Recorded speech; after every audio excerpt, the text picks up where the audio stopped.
السلام علیکم ورحمۃ اللہ وبرکاتہ نحمده ونصلی علی رسولہ الکریم اما بعد۔ آج کا سبق سن لیجئے۔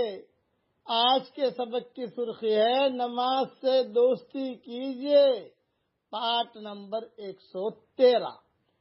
حضرت عبادہ ابن صامت رضی اللہ تعالیٰ عنہ سے روایت ہے کہ رسول اللہ صلی اللہ علیہ وسلم نے ارشاد فرمایا، جس کی رات کو آنکھ کھل جائے اور پھر وہ یہ دعا پڑھ لے، پڑھیے میرے ساتھ، لا الہ الا اللہ